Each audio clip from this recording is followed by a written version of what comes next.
national mission, as I set out plans to tackle some of the long-standing issues in the supply side of our economy. And 2 weeks ago, I delivered my first budget as Chancellor of the Exchequer.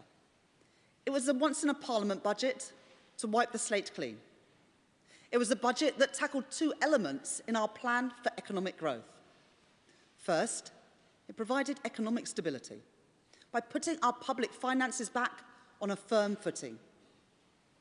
That required difficult choices on spending, on welfare, and on tax.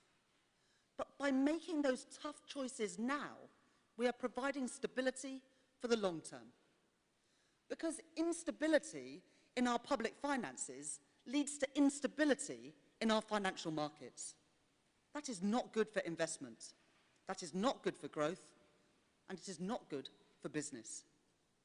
So by drawing a line under instability, business can now plan for the future.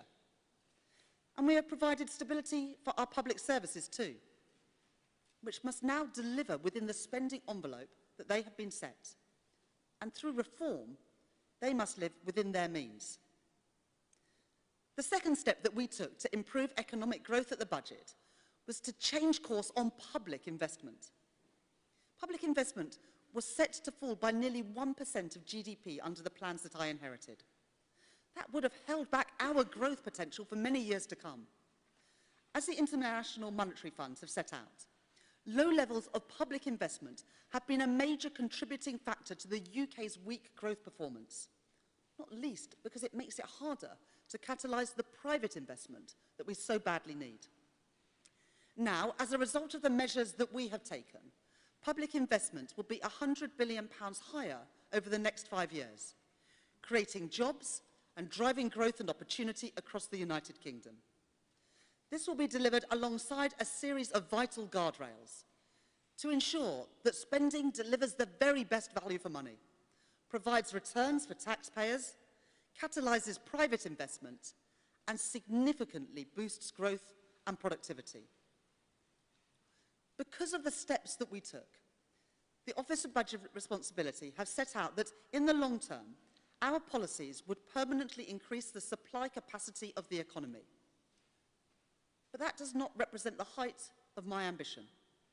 I know that we can do more, to go further and faster in realising our growth potential. So that is why economic growth will continue to be the central mission in the weeks, months, and years ahead. Having focused on economic stability and public investment in the budget, tonight I will set out the steps that we are taking to drive growth across the other key areas that have long been my priority: increasing private investment and reforming our economy. Let me begin with our plans to increase investment. More investment is how we spur innovation and growth. It is how we boost the efficiency and the capacity of our economy. And it is how we create the new opportunities and high-skilled jobs in every part of our country. Today I am focusing on how we continue to attract investment across the world and how we increase private investment by working in partnership with business, and specifically with the financial services sector. Before entering politics, I worked as an economist at the Bank of England and then in financial services. Before we came into government, I was clear that financial services must play a central part in our economic vision and our plans for economic growth, because I know that this sector is the crown jewel in our economy. It employs 1.2 million people, from London to Edinburgh and from Manchester to Belfast. It is one of the country's largest and most productive sectors, accounting for 9% of our economic output. And it is a global success story, as the Lord Mayor has said. We are the second largest exporter of financial services in the G7. But we cannot take the UK's status as a global financial centre for granted. In a highly competitive world, we need to earn that status, and we need to work to keep it. I have been determined to do just that since becoming Chancellor. Just 1 week into office, I welcomed the biggest changes to the UK's listing regime in over 3 decades, to reform our capital markets, increasing the flexibility of firms and founders of British high-growth companies, so we have more British success stories like Raspberry Pi and Applied Nutrition, IPO'd right here in the UK. In our first month, we launched the landmark Pensions Review, and I will return to that later in my speech. And in September, we announced the final stage of our post-crisis reforms to banks' capital requirements, marking the end of the journey to ensure that banks are well capitalised, working side by side with the governor, strengthening our resilience of our banking system, whilst protecting banks' ability to lend to small and medium enterprises and also for infrastructure. Now we must build on the steps that we've already taken. In the spring, we will publish the first ever Financial Services Growth and Competitiveness Strategy. This will give the financial services sector the confidence it needs to invest. Financial services is one of the 8 growth sectors in our modern industrial strategy, recognising that, just as in other parts of the economy, we must constantly work to remove barriers to growth and investment. This approach will ensure that we promote our strengths across the world. And today, we are setting out the 5 priority growth opportunities on which that strategy will focus: fintech, sustainable finance, asset management and wholesale services, insurance and reinsurance, and capital markets. And we will work in partnership with you on the development of the strategy ahead of its publication in the spring, driven forward by our City Minister, Tulip Siddiq. By providing the basis of long-term stability for the sector, we are laying the foundations for more private investment. The UK has the lowest levels of business investment in the G7 as a percentage of GDP. In the budget, we confirmed our plans to capitalise the flagship impact investor, the National Wealth Fund, to invest in the industries of the future and catalyse over £70 billion of private investment. And in the last month alone, the National Wealth Fund has struck a number of deals, including funding to deliver full fibre broadband across the UK and support the building of vital new infrastructure in Wales. The PRA, the Treasury and the National Wealth Fund will work together to crowd in investment by insurers in productive assets, taking full advantage of the new Solvency UK regulatory regime. That includes investment in clean energy projects. I want London to be the place where the billions needed to finance the energy transition are financed. And we have already mobilised significant private capital through the International Investment Summit last month, including £4 billion for the East Anglia 2 wind farm and £2 billion to build new solar farms in Essex, Yorkshire and Wiltshire. This week, the Prime Minister welcomed the launch of the Climate Investment Fund capital market mechanism on the London Stock Exchange. Tonight, we are building on those foundations to deliver a world-leading sustainable finance framework. This will be built in partnership with industry, and we will be co-launching the Transition Finance Council alongside the City of London Corporation. This presents a huge opportunity for the UK financial services sector, and I am determined that we win this race for global business. Alongside our National Wealth Fund, we must ensure that there are a wide range of other vehicles to drive private investment. Tonight, I want to focus on our plan in one of those key areas: pension funds. Our pensions market is one of the largest in the world. There will be £800 billion of assets in workplace defined contribution schemes and £500 billion of assets in the local government pension scheme by the end of this decade. Pension funds will always play an important role in the gilt market. But for too long, pensions capital has not been used to support the development of British start-ups, scale-ups, or to meet our infrastructure needs.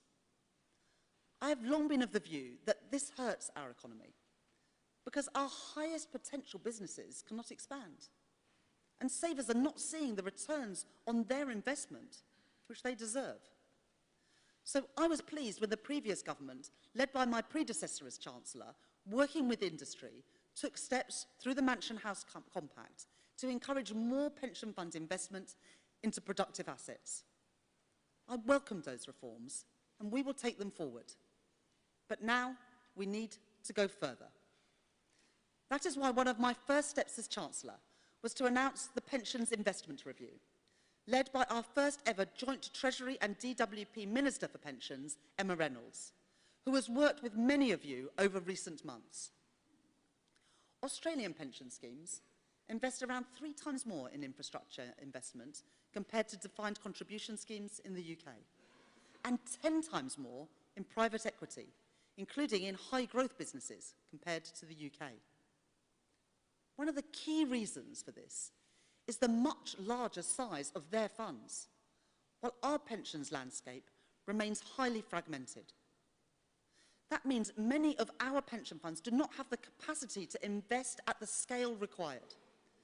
And more often than not, it is Canadian teachers and Australian professors reaping the rewards of investing in British productive assets through their pension schemes, rather than British savers.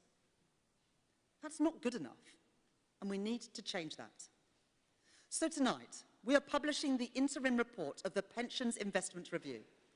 It sets out our plans to create Canadian and Australian-style mega funds to power growth in our economy and start the most significant set of changes to the pensions landscape since the Turner Review, underpinned by a clear commitment to legislate for these changes for the first time in the Pension Scheme Bill next year.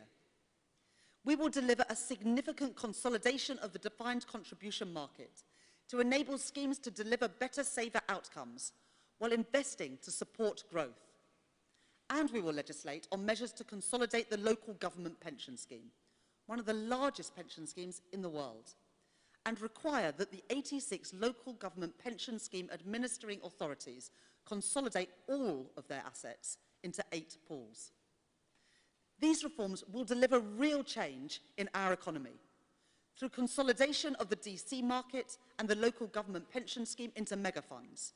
Previous domestic and international experience suggests that we could unlock around £80 billion for investment in private equity, including exciting growth businesses, and in vital infrastructure projects, including transport, energy, and housing projects here in the UK. We will take a more proactive approach to working with investors to ensure that capital is directed to the UK's biggest growth opportunities. We are creating NISTA, and we will publish a 10-year infrastructure strategy to ensure that there is a pipeline of projects to attract that investment. We have established a new Pathfinder British Growth Partnership to crowd in institutional investment into venture capital funds and innovative businesses here in the UK. This work is already making an impact. I can confirm this evening that Aegon UK will be a substantial cornerstone investor, as well as NatWest Cushion, and they have now agreed to work with the British Business Bank on the launch of the British Growth Partnership, with a view to making an investment in the initial fund. The final area I want to focus on when it comes to investment is the importance of looking internationally. Last month, with the support of many people in this room, including the Lord Mayor and Barclays, HSBC, Lloyds and M&G, we hosted an international investment summit in London, where we saw £63 billion of investment flow into the UK. That shows the potential that we have to attract funding from across the world into our country. But I want to be clear-eyed about the context in which the UK and its businesses will be operating under in the years ahead. We face geopolitical uncertainty. There are other countries who are looking for the very same economic opportunities as we are. And we face structural challenges too, including those which have come from Brexit. It will not be straightforward to navigate all of these headwinds. We should be honest about that. But as we navigate them, I will be guided by a clear principle. I will always do what is in our national interest, for our economy, for our businesses, and for the British people. That means free and open trade, especially with our most economically important partners. That includes the United States, our single most important destination for financial services trade. And there is so much potential for us to deepen our economic relationship on areas such as emerging technologies. I look forward to working closely with President-elect Trump and his team to strengthen our relationship in the years ahead. And of course, our biggest trading partner is the European Union. We will not be reversing Brexit or re-entering the single market or customs union, but we must reset our relationship. That would be my message when I attend the Eurogroup meeting of finance ministers in Brussels next month. We must recognise that our markets are highly interconnected and ensure that on the economy and in financial services, our approach supports growth and delivers investment. And where there are other important economic opportunities for the UK, including by engaging with significant and fast-growing economies like India, China, and the Gulf states, we will look to realise those opportunities too. Alongside economic stability and higher levels of investment, we need reform. Supply-side reform has been a central part of our work in the last 4 months, through changes to our planning system to unlock housing and new infrastructure, policies to reduce economic inactivity, improve skills, and bring people back into the workplace, and a focus on place-based measures to deliver growth right across the UK. I know that the Governor will have more to say on the topic of supply-side reform shortly. Tonight, I want to build on the work that we have done, which puts reform at the heart of this government's agenda. First, I am clear that this must include reform of our public services. In the budget, I set out our future spending plans to ensure that our public services have the investment that they need for the years ahead. That additional investment comes with a clear expectation of better value for money and higher productivity. As the Secretary of State for Health said yesterday, taxpayers welcome the additional investment we put into the NHS, but they worry that it won't be spent wisely. So reform will be a central focus of the second phase of the spending review right across government. We will use digital technology more effectively. We will focus on prevention to manage pressures in the system. We will join up services across government to increase efficiency and to bring costs down. And we will harness the knowledge and expertise of business leaders as we do so, so that we can ensure that we bring the best ideas into government from beyond Whitehall too. Alongside this, we need economic reform to unlock the full growth potential of our economy. Our approach to regulation is a critical part of that. As the Prime Minister has already set out, the key test for regulation is whether it will make our economy more dynamic and more competitive. So we will review the strategic guidance that we give to the CMA and to other major regulators to underline the importance of growth. That includes our financial service regulators. It was right that successive governments made regulatory changes after the global financial crisis to ensure that regulation kept pace with the global economy of the time. But it is important that we learn the lessons of the past. These changes have resulted in a system which sought to eliminate risk-taking. That has gone too far. And in places, it has had unintended consequences that we must now address. Let me set out some examples. First, while the senior managers and certification regime has helped to improve standards and accountability, some elements of it have become overly costly and administratively burdensome. So the Treasury, the FCA, and the PRA will shortly publish the outcomes of our review, including a commitment to consult on removing the current certification regime from legislation. Second, as the PRA have acknowledged, post-crisis pay structures made the UK an international outlier on deferral arrangements. So, we will support their intention to consult on reducing the length of pay deferrals, helping firms to attract and retain talent. Third, some of our regulatory requirements are duplicative and they could be streamlined. So I look forward to seeing the outcomes of the FCA's handbook review, which can free up resources for businesses to innovate and to grow. And finally, while regulation has been successful in improving the quality of financial advice being offered to consumers, many people do not get the help with their finances that they want and need. So the FCA will shortly consult on transformational changes to financial advice and guidance to ensure that people get the right support. As these examples show, the UK has been regulating for risk, but not regulating for growth. So while maintaining important consumer protections, upholding international standards of regulation, and protecting the vital stability of our financial services system, now is also the moment to rebalance our approach and take forward the next stage of reforms needed to drive growth, competitiveness, and investment. The last government introduced legislation to make growth and competitiveness secondary objectives for our regulators, which we supported in opposition. Tonight, I can announce that we have issued new growth-focused remit letters to the Financial Conduct Authority, Prudential Regulation Committee, Monetary Policy Committee, Financial Policy Committee, and the Payment System Regulator. These make clear that I expect them to fully support this government's ambitions on economic growth.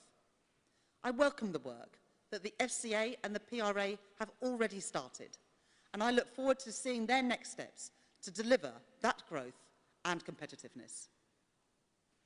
I have also heard from many of you that our approach to redress can cause uncertainty and be a drag on investment. The Financial Ombudsman Service plays a vital role for consumers to get redress when things have gone wrong, and that will not change. But reform is needed to create a surer climate for investment. So we have worked closely with the FCA and the Ombudsman to develop a new agreement between the two institutions, with clearer expectations on how they cooperate, including on historic market practice and mass redress events. And I strongly welcome their joint call for input to be published tomorrow, which seeks to significantly improve the rules governing how the service operates. Alongside these measures, we are tonight setting out a range of further steps to build a true partnership between government and the financial services sector and unlock its potential. Let me take you through them. Because reforming capital markets is a priority for this government, we are today committing to legislate to establish PICES, an innovative new stock market, by May 2025 to support companies to scale and grow.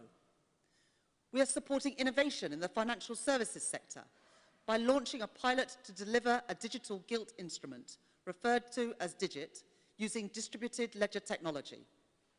Insurance markets are also pivotal in supporting growth. So, we are today publishing a consultation on captive insurance, where a new approach could cement the UK's position as a leading financial services centre. And alongside the regulators' continued efforts, we will consider further steps to improve the UK's insurance-linked securities offer. To protect the integrity of the financial services sector, we are working with tech platforms and telco networks to reduce the scale of incidents and losses from fraud. To empower female entrepreneurs and support women in business, we are backing the ambitious work of the Invest in Women Task Force, led by Debbie Wasco and Hannah Bernard, delivered alongside our Women in Finance Charter, led by Dame Amanda Blank, which continues to go from strength to strength. To support the mutual sector, we are launching a call for evidence on the credit union common bond and asking regulators to report on the mutuals landscape. And I welcome the work of Nationwide, Cooperative Group, Arla and Royal London to establish an industry-led mutuals council to drive growth in the sector. And finally, we are publishing our national payments vision, including decisive action to progress open banking and support our fintech businesses. Lord Mayor, Governor, ladies and gentlemen, in the budget 2 weeks ago, we fixed the foundations and restored stability to our public finances, the precondition for a strong and successful economy. The changes that I have set out this evening will drive growth and competitiveness through investment and reform. A long-term strategy to harness the strengths of our financial services sector, making the UK a global leader in sustainable finance, reducing uncertainty by developing the right approach to redress, reinvigorating our capital markets by unlocking private investment through our pension funds, and reforming our approach to regulation to make it more dynamic and the sector more competitive. Taken together, these measures represent the most pro-growth financial services package since the financial crisis, because we cannot rest on our laurels. Where we have strengths, we must build on them. Where we have weaknesses, we must address them.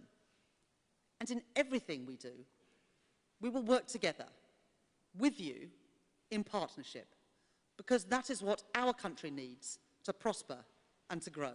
Thank you very much.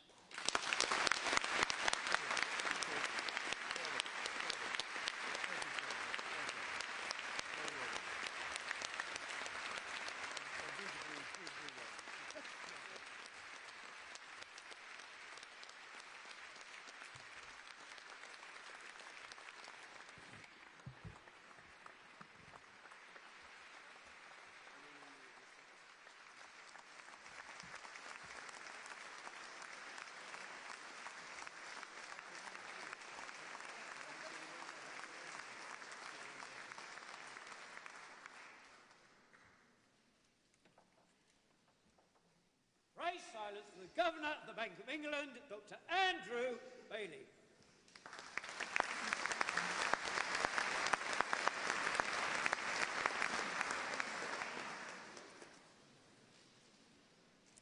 I'm pleased to hear I haven't taken on a religious title. My Lord Mayor, Lady Mayoress, Chancellor, Your Excellency, ladies and gentlemen. Well, Lord Mayor, congratulations on taking up the mayoralty. And I look forward to working closely with you over the next year. The timing of events this year means that you are at real risk of having the Chancellor and I descend on you twice during your term, which of course is a blessing. So I'm going to use my time this evening to talk about growth in the economy, why it matters, the current state of economic growth and its determinants, and what can happen in the future. Now, you've probably already got the message this evening. These are, of course, very important issues. So I'm going to start with a little bit of scene setting and context. Our decisions at the Bank of England on monetary policy require us to assess the consequences for inflation of the pressure at the given time on the resources of the domestic economy. And that pressure reflects the balance between demand and supply in goods and services and in the labour market. And we can't just look at actual output and employment and their growth. We have to compare those actuals with a measure of the potential of the economy, the productive potential of the economy to supply.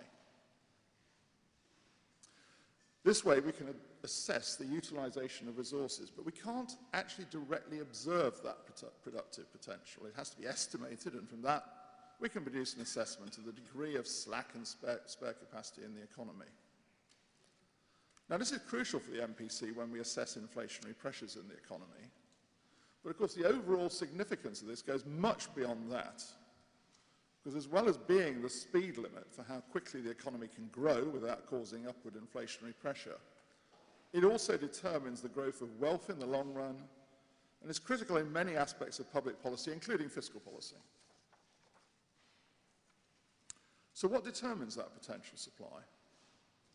Well, in the shorter term, it's the supply of labour and productivity, the efficiency of the use of the inputs. But in the medium to longer term, it's structural factors such as the population size, the rate of innovation, changes in education, changes in skills. So that's it for theorising, and I hope this much makes the point that growth in the economy matters. So the next question is, why does it matter now? And what's been going on? Now, there are almost, needless to say, lots of facts and figures that could be put forward at this stage. I'm going to stick to the bare minimum. And the bottom line, I'm afraid, is it isn't a very good story. So I'm going to give three figures for 3 time periods: the average annual rate of growth of potential supply in the UK economy, and the contribution to that growth rate of productivity and of labour supply. So from 1990 to 2008, the average annual potential growth rate was 2.6%. Productivity contributed 2.2 percentage points of that, and labour supply the other 0.4. After the financial crisis, from 2009 to 2019, that potential growth rate fell to 1.3% a year. Productivity contributed 0.3 percentage points, and the labour supply 1 percentage point. From 2020 to 2023, the potential growth rate fell further to 0.7%, with productivity contributing 0.5 percentage points and labour supply 0.2. COVID was clearly a major factor there. So that's it for the numbers. I think the point comes across. Potential supply growth has fallen since the financial crisis. The main contributor to that fall has been weaker productivity growth. COVID was then a major factor in causing a further fall. I think the issue now is not what COVID did at the time. It was clearly a huge shock to the economy. The more important question now is whether and to what extent COVID has left a lasting impact on potential supply. Now, I'm not going to spend the rest of my time seeking to diagnose what has happened to potential growth since the financial crisis. It's highly relevant, but time doesn't allow for that. But before moving to a series of questions designed to help to set out what we should do about the situation, there's at least one other big question which deserves a short answer at least. Is the UK alone in this situation? Well, not entirely. The UK looks rather more like other parts of Europe than this continent does relative to the US. The US has a better story to tell. So I'm going to frame the rest of my remarks around 5 questions which I think are relevant to thinking about what we do to tackle this issue of potential supply and growth in the economy. The answers will be short. A lot more could be said this evening, but not this evening, and I hope, Lord Mayor, you'll be pleased that I'm not going to take up the whole of the rest of the night. So the 5 questions are: why does investment matter and what can we do about it? Is the labour supply an issue? Are we measuring things properly, and if we did, could we rest easy? Does the openness of the economy and the world economy matter here? And finally, will AI ride to the rescue? So, why does investment in the economy matter and what can we do about it? Well, productivity growth is linked to capital deepening, so it's linked to investment. The OECD produces data which show investment as a share of GDP. I'm afraid the UK has almost continuously been at the bottom of the G7 league table since the late 1990s. So other things equal, the UK has a lower level of capital.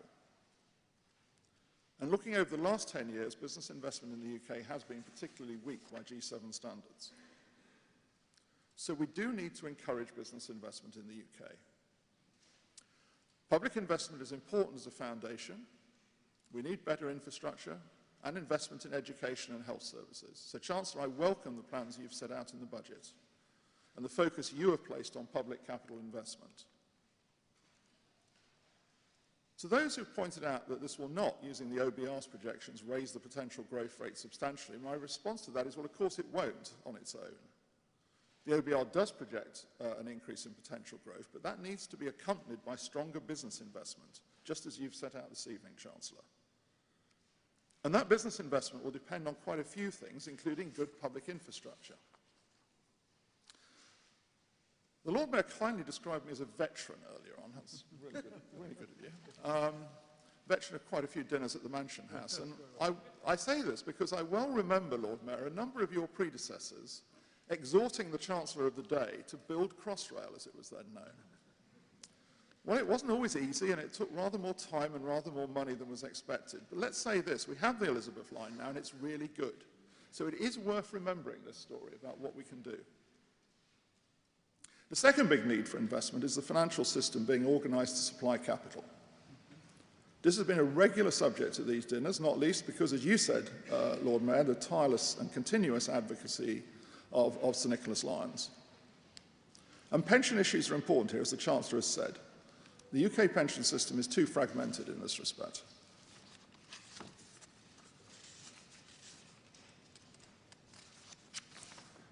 Chancellor, I want to thank you for the work that you and Emma Reynolds are leading here, and you have set out this evening your plans.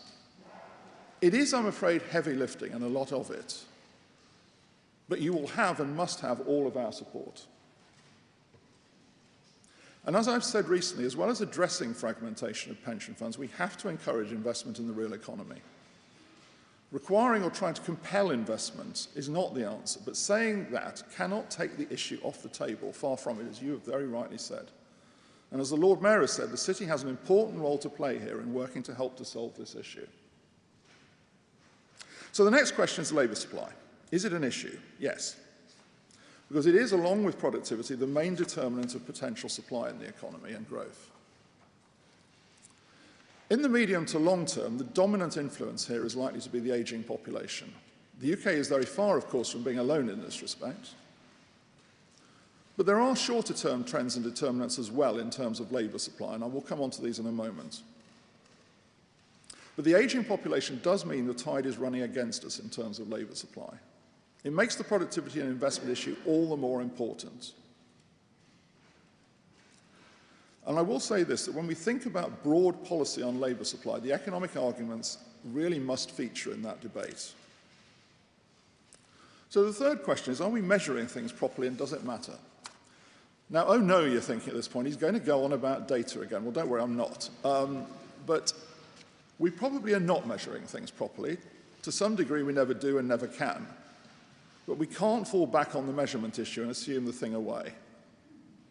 There are three main areas of measurement, and all of them have issues: the overall size of the economy, the amount of investment, and the labour force.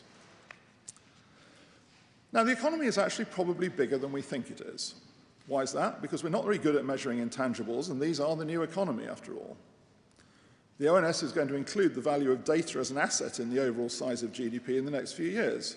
And that makes sense, and it's probably worth a percentage or two on GDP, so don't turn it down. Likewise, on investment, we don't measure investment in intangibles very well, and this is the growth area, if you think about IT. But I'm afraid there's little reason to think this will vault the UK up the league table of investment. It would probably mean all boats get lifted a bit. Finally, there's the labour force. Oh dear, the travails of the labour force survey are now quite well known. It's a substantial problem, and not just for monetary policy, when we don't know how many people are participating in the economy. Now, it would help if across the country we were better at answering the phone when the ONS call up. I have to say, I do struggle when my fellow central bank governors ask me why the British are particularly bad at this. I don't have a very good answer to it. But the bank, alongside other users, including the Treasury, continue to engage with the ONS on efforts to tackle these problems and improve the quality of UK labour market data.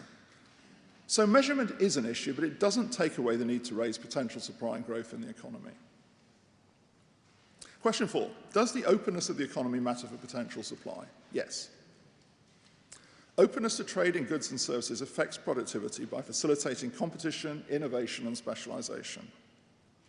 There's a strong, positive relationship between openness to trade and foreign direct investment and productivity. And we can thank Adam Smith and David Ricardo for some of the earliest insights on this area. It's not new. Now, I've said many times as a public official, I take no position on Brexit per se, and that's very important. But I do have to point out consequences. The changing trading relationship with the EU has weighed on the level of potential supply. The impact on trade seems to be more in goods than services, which I don't think is particularly surprising. But it underlines why we must be alert to and welcome opportunities to rebuild relations while respecting that very important decision of the British people. But we shouldn't just focus on the effects of Brexit. The picture is now clouded by the impact of geopolitical shocks and broader fragmentation in the world economy. Now, I have to own up to being an old-fashioned free trader at heart. I think it's a British characteristic. I like to think it is. My point is this: amidst the important need to be alert to the threats to economic security, let's please remember the importance of openness. It's an important determinant of productivity. So the last question. Will AI just ride to the rescue and solve the problem? Well, I'm not going to give another speech now on AI, you'll be pleased to hear, so this is going to be very brief. AI has the clear potential to become general-purpose technology. In other words, it can enable widespread innovation across many parts of the economy. Previous examples of general-purpose technology were the steam engine and electricity. Sadly, not long ago, the British economic historian Nick Crafts passed away. I knew Nick 40 years ago before I became a central banker. And one of the things Nick taught us was that general-purpose technologies take longer to spread into the economy and the productivity data than we think they will. It was nearly 40 years for electricity. I don't for a moment think it will be that long for AI, but Nick's point remains true. We're mostly experimenting with AI at the moment, and that's a good thing. There are strong grounds for optimism. And of course, there are risks with AI, but it isn't an immediate magic solution. It has lots of potential, and we must stick with it. So to conclude, Lord Mayor, potential supply and growth matter a lot. We don't have a good recent inheritance, so it is a big issue and it needs our attention. Investment in capital formation and how to increase it matter. So does labour supply in the face of an ageing population and an immediate question of participation. We can and should measure things better, and we could try answering the phone when the ONS call up. We must do what we sensibly can to preserve safe openness of the economy. AI has a lot of potential to change the picture, but don't expect that change to come very quickly. That would not be the right assumption. But let me finish by saying these are very important issues for the growth of the economy and the well-being of our society. Now, when it comes to well-being, I have one thing left to say, and that's a toast. And it's a toast to the Lord Mayor and the Lady Mayoress. Lord Mayor, Lady Mayoress.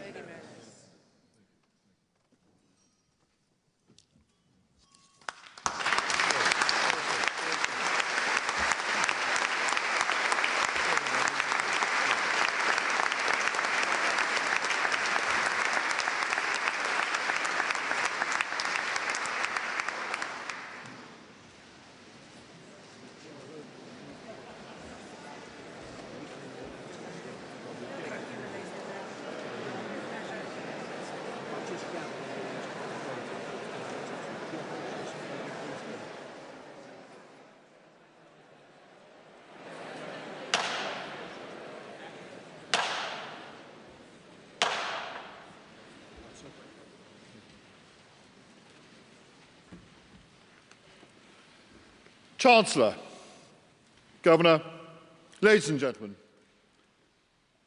I'd like to say thank you very much indeed for the Governor for his wonderful words. I'm very grateful to you. I'd like to say thank you also to the Chancellor for her speech. Delightful to hear that. I can promise you all that my mayoralty will be an extraordinary high-energy mayoralty in order to try and push some of the ideas of growth that all three of us have been talking about today. I would very much like to be thought of as the cheerleader-in-chief for the City of London and the financial and professional services sector. And Chancellor, I do think that the growth that you see can come from the city. The great idea is that our buildings are already built, the people are already trained. We just need confidence. And I think that we need to try and promote that confidence in everything that we do. I'd like to thank all the staff who very kindly looked after us during the course of this evening. I think it's been a really wonderful evening. Thank you very much indeed to the wonderful staff.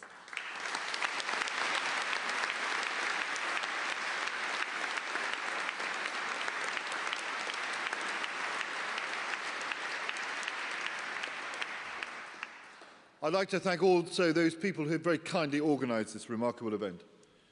Can I please now invite everyone to join us here in the salon, just through the doors here,